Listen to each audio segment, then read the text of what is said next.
우리가 사용하는 물건에는 질이 있습니다.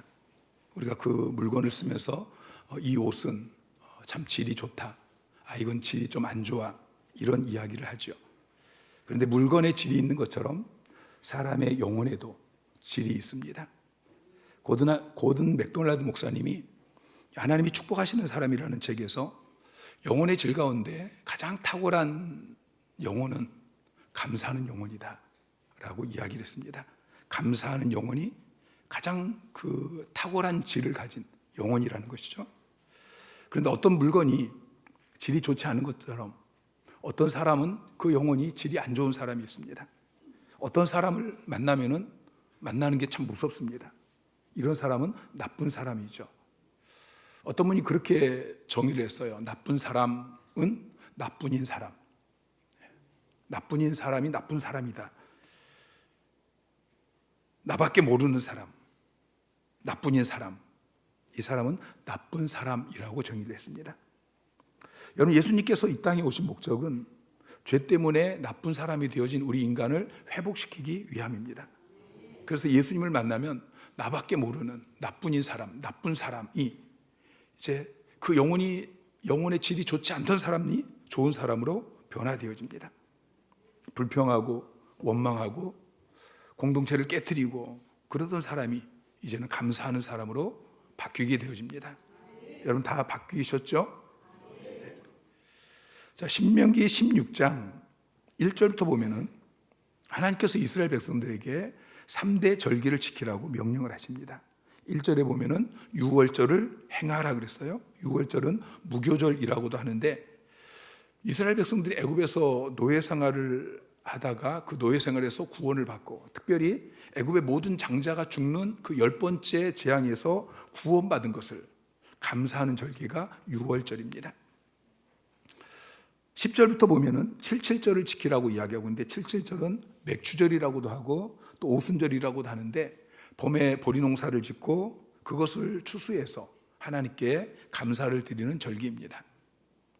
오늘 본문에는 초막절을 지키라고 말씀하고 있는데 초막절은 장막절이라고도 말하고 또 수장절이라고도 이야기하는데 가을에 1년 농사를 다 추수하고 이제 가을에 감사하는 추수감사절인 것이죠. 그런데 이 세 가지 절기를 보면은 다 감사절기입니다. 1년에 3차례 감사절기를 지키라고 하나님께서 명령하셨습니다. 그 이유가 무엇일까요?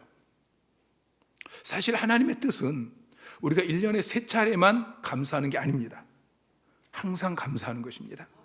데살로니가전서 5장 18절에 보면은 범사에 감사하라. 이것이 그리스도 예수 안에서 너희를 향하신 하나님의 뜻이니라 그랬어요. 하나님의 뜻은 여러분이 범사에 감사하는 거예요. 범사는 모든 상황, 모든 환경 속에서 하나님의 뜻은 항상 우리가 감사하는 것입니다. 하나님 우리가 항상 감사하기를 원하는데 우리는 감사를 잘 안 합니다. 그래서 하나님께서 추수감사절 같은 이런 감사절기를 정해놓고 이것이 계기가 되어지고 이것을 통해 습관이 되어져서 우리가 범사에 감사하는 삶을 살기를 원하시는 것이죠.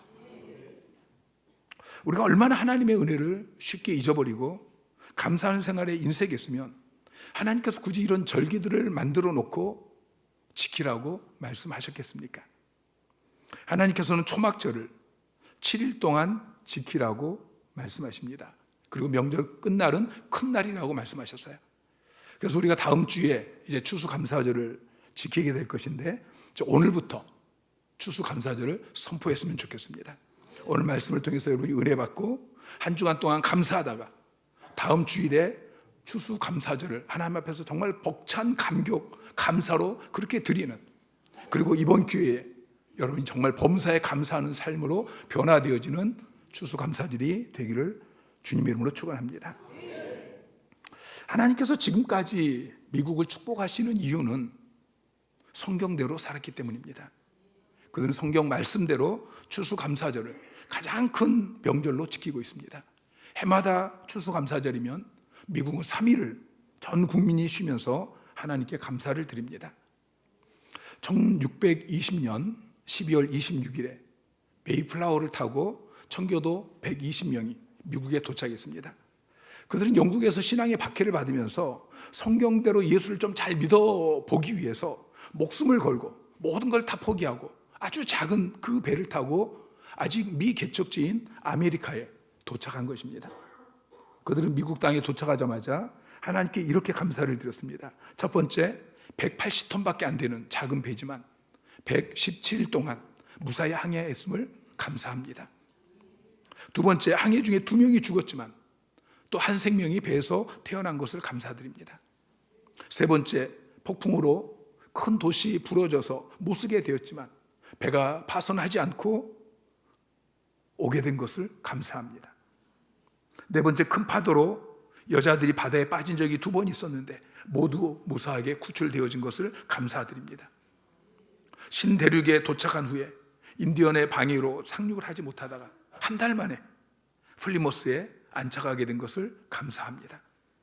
3개월 동안 항해하면서 고향으로 돌아가겠다고 한 사람이 한 명도 없음을 감사드립니다. 이것이 청교도들의 첫 감사 기도였습니다. 그리고 그의 첫 겨울, 추위와 굶주림과 인디언의 습격으로 많은 사람이 죽었습니다. 그럼에도 불구하고 그들은 늘 감사를 드렸습니다. 3년이 지나고 주지사였던 브래드포드가 이렇게 선포합니다. 높으신 하나님께서 금년에 넘치는 수확을 주셨습니다. 옥수수, 밀, 콩, 호박과 채소를 가꾸고 사냥을 하며 생선과 조개를 넉넉히 얻도록 축복해 주셨습니다.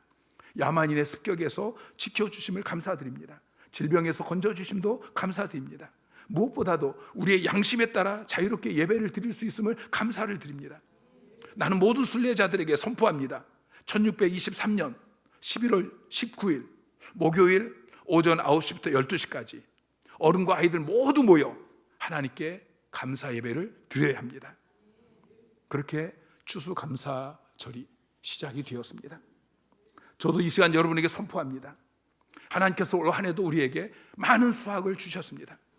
넘치는 수확을 주셨습니다. 우리 가운데 농사 짓는 분이 계시는데 과일, 채소, 쌀, 오곡백과를 추수하게 하셨습니다. 농사를 짓지 않지만 하나님께서 또 다른 직장을 주시고 건강을 주시고 일을 하게 하셔서 월급을 받게 하셨습니다. 우리 가정을 이 악한 세상 가운데 지켜주셨습니다. 우리 자녀들이 건강하게 자라게 하셨습니다. 하나교회 안에서 내 신앙이 자라나게 하시고 우리 자녀들의 신앙이 자라나게 하셨습니다. 뿐만 아니라 영혼의 추수를 하게 하셨습니다. 천하보다 귀한 영혼들을 전도하게 하시고 말씀으로 그들을 양육하게 하셔서 그들이 자라나는 것을 보게 하셨습니다. 이제 2024년 10월 20일은 하나교회 모든 성도들이 함께 모여서 하나님께 감사 예배를 드리시기를 부탁을 드립니다. 오늘부터 추수감사주일까지 일주일 남았는데 남은 일주일 동안 여러분 추수감사주일을 잘 준비하시기 바랍니다. 어떻게 추수감사절을 준비해야 될까요? 첫째, 은혜 목록을 적으십시오. 추수감사절은 한 해를 돌아보면서 지난 한 해 동안 하나님이 베푸신 그 은혜에 감사하는 절기입니다. 먼저 지난 한 해 동안 하나님께서 여러분에게 베푸셨던 그 은혜들을 찾아서 적어보시기 바랍니다. 여러분의 일터에서, 여러분 가정에서, 그리고 또 교회 안에서 하나님께서 한 해 동안 여러분에게 은혜를 베푸셔서 추수한 것들이 있을 것입니다. 이번 한 주간 동안에 그것들을 찾아서 적어 가십시오. 여러분, 하나님의 은혜는 항상 풍성합니다. 디모데전서 1장 14절 말씀 시작. 우리 주의 은혜가 그리스도 예수 안에 있는 믿음과 사랑과 함께 넘치도록 풍성하였다. 우리 주의 은혜가 넘치도록 풍성하였도다. 지금 여러분 머릿속에는 한 해 동안 하나님이 나에게 주신 은혜가 뭐가 있지? 아무 생각이 나지 않을 수도 있습니다. 하나님께서 여러분에게 공책을, 이 두꺼운 대학 노트를 여러분에게 주시고 은혜 받은 것 거기 다 적어봐 하면은 그 책을 받으면서 마음이 암담한 1페이지 앞에 몇 줄 적다가 더 이상 적을 것이 없을 것 같은 그런 생각이 들 수 있습니다. 그런데 그 공책을 들고 다니면서 순간순간 은혜를 받을 때마다 적다 보면은 공책이 부족합니다.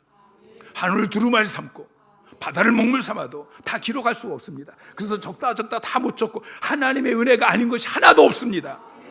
그렇게 고백하게 될 것입니다. 그리고 다윗처럼 고백할 수밖에 없어요. 시편 23편 1절에 여호와는 나의 목자시니 내게 부족함이 없으리로다. 내 잔이 넘치나이다. 여러분, 지난 1년 동안 하나님께서 저와 여러분에게 베푸신 은혜가 너무나 많습니다. 우리가 다 잊어버렸던 그것들을 꼼꼼히 찾아서 여러분 잘 적으시기를 부탁을 드립니다. 자, 은혜를 발견했으면 이제 감사로 이어져야 합니다. 고린도전서 1장 14절 말씀 시작. 그리스도 예수 안에서 너에게 주신 하나님의 은혜로 말미암아 내가 너희를 위하여 항상 하나님께 감사하노니. 자, 하나님의 은혜로 말미암아 어떻게 합니까? 하나님께 감사합니다. 은혜를 받으면 감사해야 되는 거예요. 여러분, 은혜라는 단어와 감사라는 단어는 어원이 같습니다. 은혜는 헬라어로 카리스예요. 그리고 감사는 유카리스테오, 그 안에 카리스가 들어있죠. 여러분, 은혜를 받으면 감사해야 되는 거예요. 그리고 감사하면은 더 큰 은혜를 주십니다. 고린도후서 4장 15절 말씀 시작. 이는 모든 것이 너희를 위함이니 많은 사람의 감사로 말미암아 은혜가 더하여 넘쳐서 하나님께 영광을 돌리게 하려 함이니라. 자, 많은 사람의 감사로 말미암아 은혜가 더하여 넘쳤다라고 이야기해요. 감사를 했더니 은혜가 더 넘쳤어요. 여러분, 신앙생활의 중요한 공식을 기억하세요. 모든 것은 은혜에서 시작합니다. 하나님이 우리에게 은혜를 주십니다. 그러면 우리가 그 은혜를 받았을 때 감사를 드려야 돼요. 우리가 할 수 있는 것은 감사하는 것밖에 없어요. 은혜, 그 다음에 감사. 그러면 하나님이 더 큰 은혜를 주셔요. 그러면 더 큰 감사를 드리고, 그러면 더 큰 은혜를 베풀어 주십니다. 이것이 여러분의 삶이 되기를 주님의 이름으로 축원합니다. 그런데 은혜를 받고도 감사하는 사람이 많지 않습니다. 성경에 보니까 10%밖에 되지 않아요. 누가복음 17장 11절 이하에 쭉 보면 10명의 나병 환자가 예수님을 만납니다. 예수 선생이요, 우리를 긍휼히 여겨 주십시오. 그렇게 외치니까 예수님께서 그들을 불쌍히 여기고 가서 제사장들에게 너희 몸을 보이라. 나병 환자가 그 병이 나으면은 자기가 나은 것을 제사장에게 보여야 제사장이 깨끗하게 되었다라고 하면은 이제 나병이 나은 거예요. 공동체 안에 다시 들어갈 수 있는 거예요. 가서 제사장에게 너희 몸을 보여라.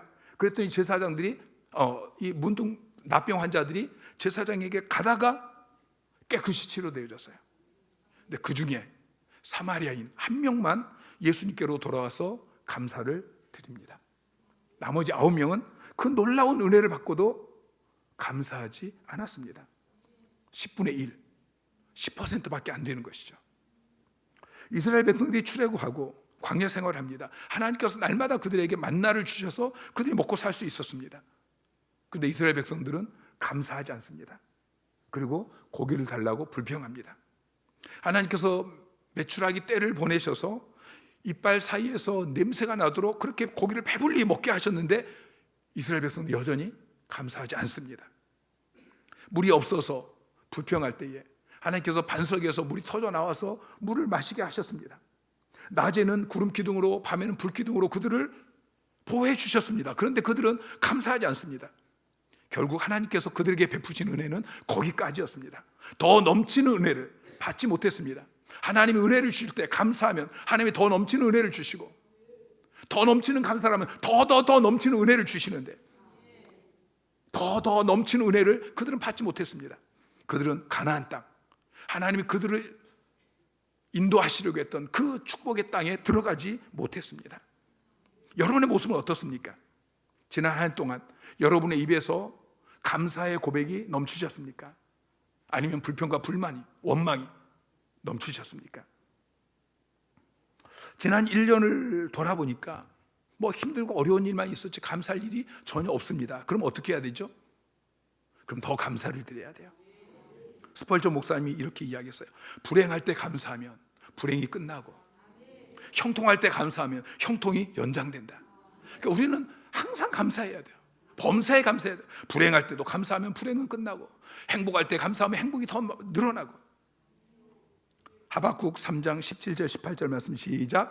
비록 무화과 나무가 무성하지 못하며 포도나무에 열매가 없으며 감람나무에 소출이 없으며 밭에 먹을 것이 없으며 우리의 양이 없으며 외양간에 소가 없을지라도 나는 여호와로 말미암아 즐거워하며 나의 구원의 하나님으로 말미암아 기뻐하리로다.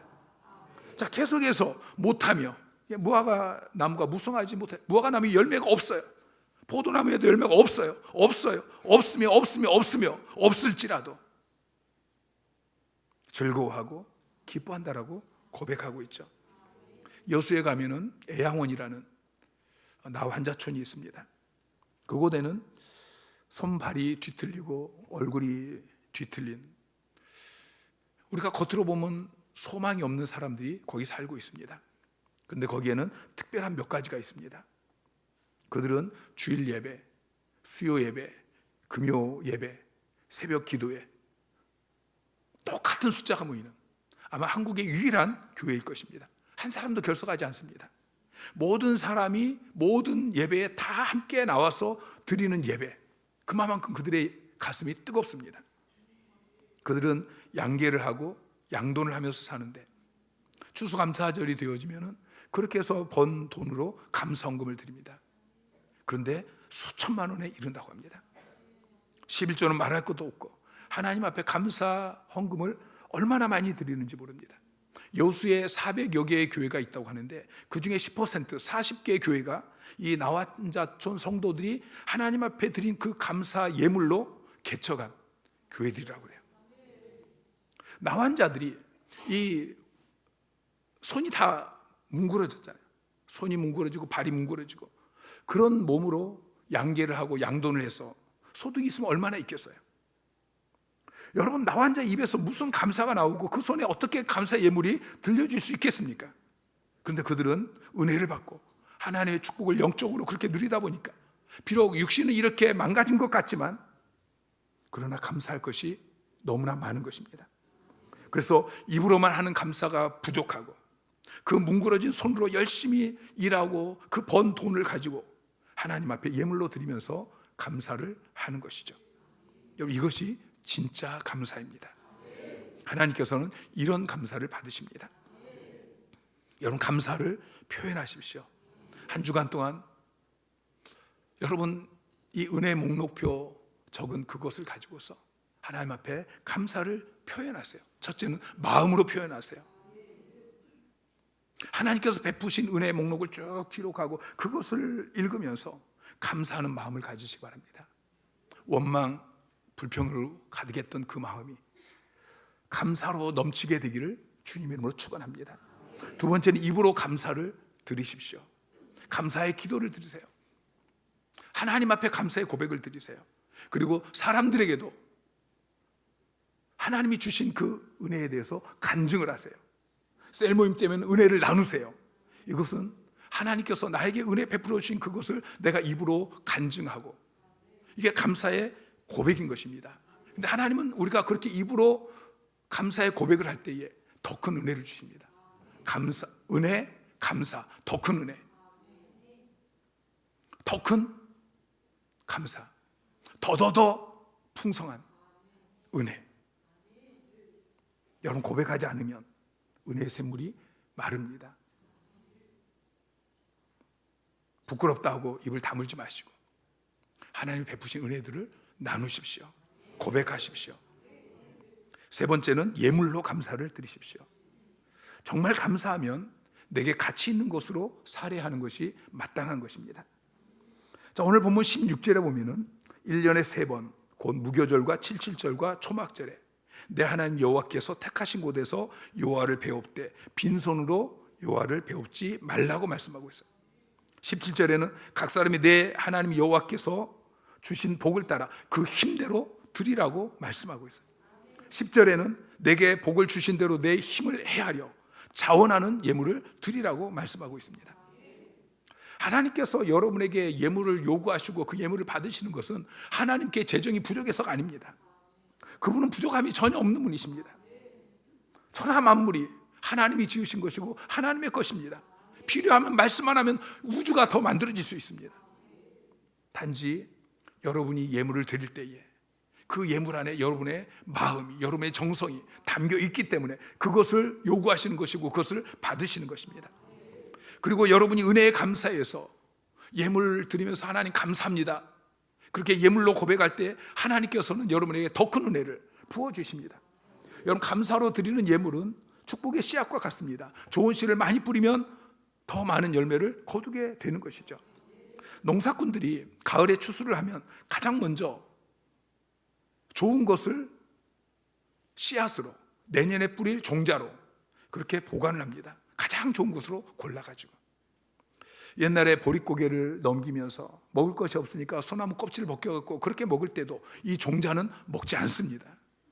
이 씨앗을 남겨둬야만 내년에 농사를 지을 수 있기 때문인 것이죠. 이거 먹어버리면 내년에는 아무것도 없습니다. 여러분, 감사로 드리는 예물은 그러한 씨앗이라는 것을 기억하십시오. 고린도후서 9장 6절에 적게 심는 자는 적게 거두고 많이 심는 자는 많이 거둔다고 말씀하고 있습니다. 여러분, 심는 대로 거두는 것은 자연의 원리일 뿐만 아니라 영적인 원리이기도 한 것입니다. 오늘 본문에서 우리가 예물을 드리는 태도에서 몇 가지를 우리에게 교훈하고 있는데, 자, 17절 말씀을 보면은 각 사람이 내 하나님 여호와께서 주신 복을 따라 그 힘대로 드릴지니라 그랬어요. 무조건 하나님 앞에 감사 예물을 무조건 많이 드려라, 그렇게 말씀하시는 것이 아닙니다. 그렇다고 해서 또 인사가게 드리라는 말씀도 아니죠. 하나님께서 주신 복을 따라서 드리라고 말씀하고 있어요. 감사 예물은 감사하는 마음에 비례하는 것입니다. 내가 받은 복이 많다라고 생각하면은 많이 드리게 되어지는 것이고, 받은 복이 없다고 생각하면은 드리지 못하는 것이죠. 올 한 해 하나님께서 여러분에게 주신 은혜가, 내가 받은 은혜가 많습니까? 그러면 그 힘대로 드리시기 바랍니다. 10절에 보면은 내 하나님 여호와께서 내게 복을 주신 대로 내 힘을 헤아려 자원하는 예물을 드리라고 말씀하고 있어요. 하나님, 우리가 자원하는 마음으로 드리기를 원하십니다. 고린도후서 9장 7절에도 각각 그 마음에 정한 대로 할 것이요 인색함으로나 억지로 하지 말지니 하나님은 즐겨내는 자를 사랑하시느니라 라고 말씀하셨죠. 인색함으로 하지 말고 억지로 하지 말고 즐겨서 자원하는 마음으로 그렇게 예물을 드리라고 말씀하고 있습니다.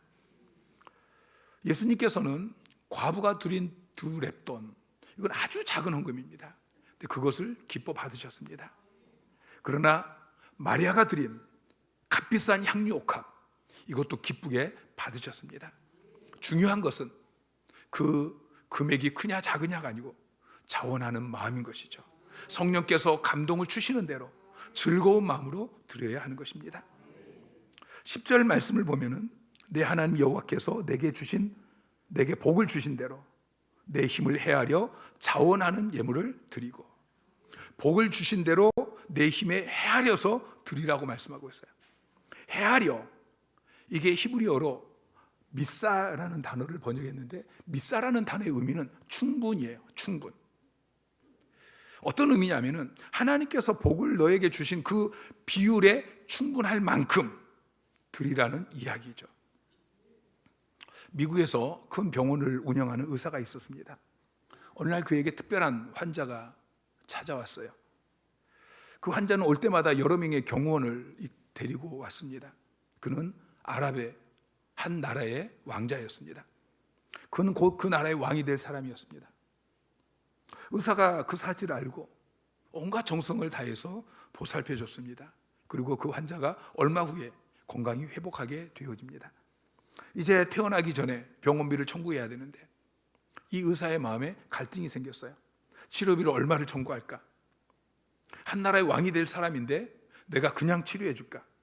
아니면 지금까지 다른 사람보다 훨씬 더 이 정성을 다해서 치료해 줬는데 다른 사람보다 더 비싸게 청구할까?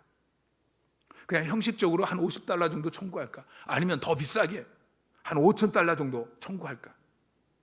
그러다가 자기가 출석하는 교회 목사님에게 그 문제를 상의합니다. 목사님, 제가 지금 이런 상황인데 얼마를 청구하는 게 좋겠습니까? 그랬더니 목사님이 가르쳐 주셨어요. 그래서 목사님이 가르쳐 주신 대로 청구서에 적습니다. 당신의 신분에 걸맞게 지불해 주십시오. 며칠 뒤에 답장이 왔어요. 그 편지에는 당신이 잘 돌봐줘서 건강을 회복했습니다. 감사합니다. 그러면서 수표 한 장이 들어 있었습니다. 그 수표의 금액은 $70,000였습니다.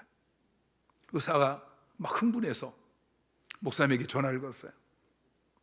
목사님께서 며칠 뒤에 그 의사에게 편지를 보냈습니다. 그 편지에는 이렇게 쓰여져 있었습니다. 당신의 신분에 걸맞게 하나님께 감사 예물을 드리십시오. 여러분, 신분에 걸맞게 드리시기 바랍니다. 하나님께서 여러분에게 주신 그 복의 비율에 충분할 만큼 하나님 앞에 드리시기 바랍니다. 지난 6월 달에 부흥회를 오셨던 김양호 목사님이 사역하시는 등대교회는 노숙자 교회입니다. 노숙자가 교회에 나와서 예수 믿고 변화되어지고 쪽방에 들어가고, 근데 그 성도들이 쪽방에 살면은 성도들이 매월 20일에 수급비가 나옵니다. 수급비가 50만 원에서 70만 원 정도 그렇게 나오면 그거 가지고 한 달을 사는 거야. 제일 먼저 쪽방비부터 내야 됩니다. 그런데 수급비를 받으면 쪽방비부터 내는 것이 아니고 바로 교회로 와서 11조를 먼저 드립니다. 이분들은 절기헌금을 드릴 때에 정말 힘대로 드립니다. 추수감사절은 1년 감사다. 그래서 보통 믿음이 있는 성도들은 한 달 월급을 하나님 앞에 감사 예물로 드립니다. 성도들이 한 40명 정도밖에 안 되어지고, 그런데 추수감사절이면 1,000만 원이 넘는 헌금이, 감사 예물이 들어온다고 합니다. 여러분은 쪽방촌 수급자들보다 더 잘 하시기를 부탁을 드립니다. 한 해 동안 받은 바 그 은혜에 걸맞게 하나님 앞에 추수감사 예물을 올려드리시기를 부탁을 드립니다. 절기가 되면은 항상 전주에 감사헌금 봉투를 주보에 넣어서 함께 드립니다. 어떤 분들은 그 봉투가 있는 이 주에 오늘 감사헌금 하신 분 혹시 계시죠? 있을 거예요. 근데 오늘 드리라는 것이 아니고 한 주 동안 여러분이 예물을 잘 준비해서 하나님 앞에 드리라는 것입니다. 하나님께서 복을 주신 대로, 힘대로, 비율에 충분할 만큼 신분에 걸맞게 그렇게 드리는 것이죠. 남은 일주일 동안 추수감사절을 잘 준비하시기 바랍니다. 지난 한 해 동안 하나님이 주신 은혜들을 잘 기록하시고 그것들에 감사의 고백을 드리십시오. 마음으로, 입으로, 예물로. 다음 주일 예배는 진짜 감사가 넘쳐나는 추수감사제 되기를 주님 이름으로 축원합니다.